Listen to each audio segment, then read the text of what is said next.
Monarchism shouldn't be its own ideology. It's funny how this all started. All that happened was that someone was playing anarchist Spain, looked over to a monarchist nation, and realised they had the same ruling party opinion modifier. And that's it. When you boil it down, that's pretty much the main reason why people want monarchism to be spun off from non-aligned. But let's look at what making monarchism the fifth ideology would actually entail. Firstly, there's all the extra portraits that would have to be made. According to the wiki, there are 84 countries in the 1936 start, and 233 overall. Assuming that Paradox would reuse some pre-existing portraits, but you'd still need to make a lot of new portraits. And that presumes that there's a good monarch to be found, because communist China does not need a monarchist portrait.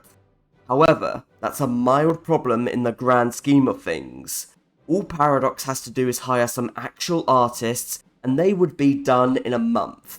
The real question is, how would you make it play differently from the other ideologies? Each ideology in this game does something a little differently. Fascism has rights commissariat, communism has ideological loyalty and technically infinite manpower. Non-aligned has to wait until 50% tension, and democracy twiddles its thumbs until something happens. So how would you make monarchism play differently from other ideologies? Earlier justifications? A national spirit can do that. Unique manpower laws? Maybe in EU4, but in Hoi4? Nah. Extra stability? There are so many ways to accomplish everything making this new ideology would do, without doing 100 times extra work. There's also the problem of which monarchist path should be the monarchist ideology. Some monarchist paths are democratic, some are fascist, and so on. And that's the thing. I can see some of the merits that doing this would bring, but considering all the extra work that comes with it, I would rather Paradox focus on meaningful gameplay changes instead of making a new ideology just to fix an opinion modifier. If it matters that much, I'd just remove it. By the way, all of this pretty much applies to any other potential ideology, but monarchism is by far the one people want the most. Well, that's one. Now two. Hoi4 is a good, bad game. The idea for this came from a simple thought. Can I say Hoi4 is a good game? And reflecting on it, the answer can truly go both ways. What makes Hoi4 good? I would say it's replayability and customization. There is so much you can do. There is 57-ish focus trees, and if all of them have at least 4 paths, that's 228 paths at minimum.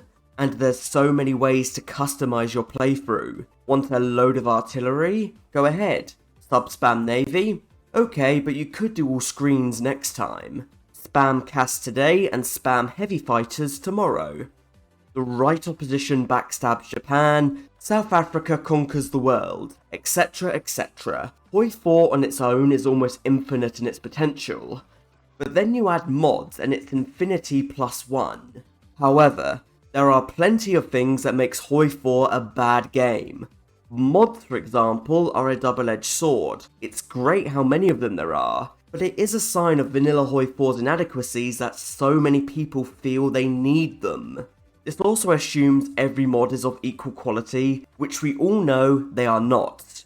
You may have infinite options, but how many of you actually use them? How often do you use those heavy fighters? Play Sweden or leave your comfort zone.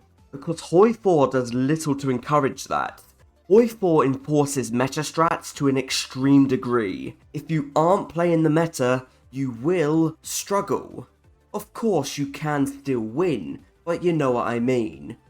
Hoi4's learning curve is ridiculously steep. Hoi4 has a tutorial, but if you follow it to the letter, you won't beat Ethiopia, as there is so much to learn. Designers, metas, how to manage your industry, research, front lines, back lines, air, navy, allies, micro-in. I don't know how to navy is a meme in the Hoi4 community for a reason. The game throws you in at the deep end and expects you to swim. This game can also be extremely tedious a lot of the time, and being honest, sometimes I find it extremely draining. There's also the DLC policy, which is absolutely dreadful. I did a whole segment on it the last time we did this. That alone really does drag down talking about Hoi 4 positively. The game might be good, but you'll have to convince yourself or your friends to spend hundreds of pounds to enjoy everything it has. But that brings us to the name of this segment, a good bad game. Because yes, Hoi 4 is extremely flawed, but I wouldn't have 2,700 hours on this game if there was nothing I enjoyed. However, the weight of Hoi 4's sins lies heavy on its soul. I really should make this a whole video at some point. There's just so much to talk about. I'm barely scratching the surface. Anyway, enough of that. Now it's time for It's for the AI, MP is a bad excuse. This is something that comes up every once in a while. It doesn't matter how bad a path might be. There's always someone that says, but it's for the AI/multiplayer. That automatically makes it okay. Which it just doesn't. Surely, we can have paths that work for single player, multiplayer, and even for the AI. There's a few that come to mind. Obedience Manchuria is the definitive example of a bad path. You get practically nothing from this focus tree apart from an extra spy slot and an advisor that gives 5% production efficiency cap. Yes, it does give the AI something to do, and ultimately this is Manchuria's historical path, which does limit how much it can do. But if they're going to have paths to play, they should be the best they can be. And this path needs more. Some attack-defense bonuses against the United Front, something to help Japan in the border conflicts against the USSR, and more things to do in general. Loyal Italio-Ethiopia is the other big one. This path steals half your nation and expects you to hold your own against the Allies. Because if Italy is an AI, they rarely do anything to help you. In MP, I'm sure it's a little better, but that doesn't make this path look better. Cooperation happens independently of the focus tree. It's just human nature. This path is crying out for something to make it better. Fourth, manpower. Some way to ensure more aid from the Axis. Now there is a semi-exception to this, and that is Japan's Marco Polo debuffs. Those are almost essential for nationalist China's gameplay loop, as otherwise they would almost certainly capitulate way too fast. But this isn't even an AI-only benefit, it's needed for the player to be able to survive too. Imagine trying to survive with a minus 30% attack and defense buff. But with Marco Polo it levels the playing field and makes it interesting, and makes it viable, and makes it work like it does. And that highlights why this excuse rarely works. Japan's debuffs have an actual gameplay function. Almost every other time, it's just Paradox being lazy and not fully fleshing out their paths that make this excuse exist. Focus trees should be good in their own right, and if they're good elsewhere, that's just a bonus. Well, that's that. Now let's talk about exploits are fun, fun is subjective. Last time out I talked about why Order 66 was the greatest exploit in Hoi 4 history, and most people understood it perfectly fine, but some people didn't and were extremely snobbish about it, saying, oh, why don't you just use the console then? Which completely misses the point of why using exploits is fun. So why is it fun? Because it's unintentional. Paradox wouldn't have implemented any of these intentionally, and there's something special about doing it right under Hoi 4's nose. You know you aren't meant to, and that adds to the charm. Why not use the console then? Because it is an intended feature of non-Iron Man, and ironically it is too easy. I don't find tag switching over and deleting all of your enemy's units to steamroll over them that fun. It removes any and all challenge. Believe it or not, exploits are not an immediate I win button. Order 66 was notorious for failing if even one unit was on a big VP, and port strats rely on you not accidentally retaking the port and surviving long enough for them to work. Personally, it's really satisfying pulling off an exploit as there's usually a lot of work that goes into it. But that brings me to the big point. We all like to play Hoi4 in our own little ways. Some of us RP, some of us min-max, some of us exploit. And it's no one's place to tell the other what they should or should not find fun. Some of us like using the console to win, and some of us don't. You may not understand why, but it's not your problem. And unless it's against the rules of a game, like in an MP lobby, who cares how you play? Play how you like. But don't drag people down for enjoying something you don't. Oh boy, this will require some clarification considering what I just said. Meme paths have gone too far. Now honestly, I don't have a problem if you enjoy any of these paths and think they are fun. That's great, they should be. However, meme paths have gone from an interesting novelty to completely overboard and ridiculous. The one that pushed this over the edge was Senor Hilter's Argentina path. The original Senors were true Easter eggs. I believe it was a 1 in 200 chance for him to appear at all. Making Basilius Hilter appear had a long and convoluted list to follow for him to even show up. Compare that to what Paradox did in TOA, where Senor Hilter has a mini tree and almost a guaranteed spawn. It went from an extremely rare Easter egg to something so common it has an achievement dedicated to it. Then there's the East India Company, which can buy the world for a civilian factory. The idea that any Indian would go along with re-establishing the EIC is already incredibly stupid. But the rest of the world accepting selling themselves out for so little is beyond ridiculous. I'm glad some countries can actually say no, but if you're persistent, they usually bend. So, what's the problem? It's Hoi4 pushing the suspension of disbelief too far and breaking the fourth wall too often. Hoi4 has done the "this doesn't belong in a World War II game" routine so often it's lost all meaning. It's clear Paradox nowadays has no restraint. It's not special when every country has a silly and OP path. It just causes further one-upmanship. The EIC was added months before being able to consult with Congress leaders, which in my opinion shows how bad Paradox's priorities are. Meme paths have taken priority. And I know why Paradox does it. It's completely shameless free advertising. It's so my fellow YouTubers can make silly clickbait videos about Hilter in Argentina. Oh my god, oh my god, oh my god. It brings Hoi4 so much attention that I know they won't stop now. Why would they? But I just hope they scale it back and return to true Easter eggs. Anastasia and Wojtek in NSB were silly, but you had to go out of your way to find them, and they're alright. Let's return to that model. Right, as much as I talk about Paradox, this doesn't mean mods are automatically free from sin, so it's time for the mod lightning round. There's nothing super about super events.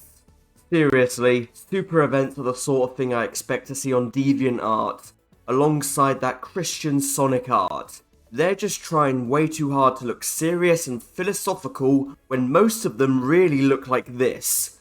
I could abide by them if they were rarer, but mods just use them for everything. Law of diminishing returns, guys. 2. Your UI is ugly.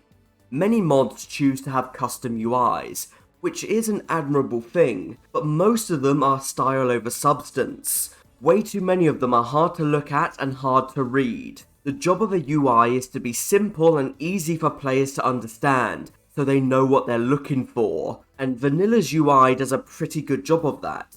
Not perfectly, obviously, but I would rather more mods use it instead of trying to reinvent the wheel. 3. Mods don't have a monopoly on what happened in reality. Whenever a new dev diary comes out, a load of people just appear and say Paradox just copied a mod. And granted, I'm sure sometimes they do, but this completely ignores the fact that modders and Paradox have access to the same sources. You know, if one guy said he was going to try and conquer Southampton, then both mods and Vanilla Hoi4 are probably going to feature that. It's just way too self-centered to assume that Paradox is doing something purely because a mod did it first. 4. Comparing mods to Vanilla Hoi4 is unfair and fair at the same time. Can mods do better than vanilla Hoi4? Definitely they can. But I think people often forget the difference between a modder and someone who works for Paradox. I don't like everything they do either, but for them it's a job. And they have meetings, performance reviews, product testing, and so on to do. They cannot just do whatever they want or they would just be fired. The worst that can happen to a modder is usually being removed from a team, but that rarely threatens their livelihood. And they can pretty much focus on whatever they want, whenever they want. Unlike Paradox, which is a 9 to 5. Yes, Paradox should do better than mods, but pointing this out is unhelpful at best, to ignorant to how a job works at worst. 5. Mods are not perfect, they don't do it for everyone. Many can't wrap their heads around the fact that some players actually like vanilla Hoi4, and mods offer absolutely nothing they want in return. Now, I think disliking vanilla and wanting to play mods on the basis of Paradox's awful DLC policy is 100% valid, but independent from that, there is so much to do in this game already. Think about it. Hoi4 has a lot of content. 83 base countries and 57-ish focus trees. Factoring in all the potential paths, there are hundreds of things to play. There's also 249 Steam achievements, and infinite ways to go about doing all of this. There is a lot to do in Hoi4, and by the time you get to potentially playing mods, you might already be full. And what do mods have? A lot, to be fair. But that doesn't mean any of it fits your interests. Many mods are so wild and out there that they aren't really Hoi4 anymore. And sure, many vanilla style mods exist, but that's what they are. Personally, they cannot fulfill the same role as vanilla can. And as problematic as base Hoi4 can be, mods aren't immune either. Many of them can crash the game. Many get abandoned and many have bloat. I can't remember if Road to 56 still requires divisions in Louisiana for Louisiana maneuvers, but I hope it doesn't. That isn't more immersive, that's just silly busy work. I like vanilla Hoi4. I'm not blind to its faults by any means, but I'm in no hurry to play mods. Doesn't mean I never will play them. That would be silly. It's just a low priority. Well, that's the mods. Let's cleanse our palate with realism shouldn't give Hoi4 a license to suck. Sometimes Hoi4 actually tries to be somewhat realistic, and for some reason that seems to give it anything it does a pass, regardless of its quality. The one that inspired this was Britain's communist path. It takes a while to flip, and you are required to finish decolonization or face a civil war. And is it realistic? Yeah, sure. But you know what it also is. Boring. Boring as hell. You shoot yourself in the foot for the prize of 10% extra factory and dockyard output. You could do so much with the idea of Britain flipping, but Paradox chose the lamest option. Which is funny, considering this comes from the same DLC where Edward VIII can overthrow democracy to get married. There's quite the juxtaposition, to say the least. People tend to use realism as a gotcha crutch, as if something being realistic automatically makes something good, which it just doesn't. You know what I never hear about being unrealistic though? Germany winning. No matter how you spin it, Germany lost in 1945. Making Germany win is inherently unrealistic, but you can do so anyway. Hoi4 usually recognises that making the unrealistic possible is a part of the charm of the game. In my opinion, the way it should go is fun first, realism second. Yes, realism is an important thing to include in a game like this, but fun is way more important. I may have my reservations about meme paths, but people like them and have fun with them. They have a place here. If Hoi4 was 100% realistic, people would absolutely hate it. Germany would never win. You would run out of manpower really easily. Realism must be sacrificed for this video game to work. And that, as we say, is that. You know, this one took a little bit longer than the last one to do, but oh well, what can you do? I finished it all the same. So until next time everybody, I thank you for watching, I do hope you've enjoyed it, and until we meet again, from me, Bubbles Zest. Goodbye.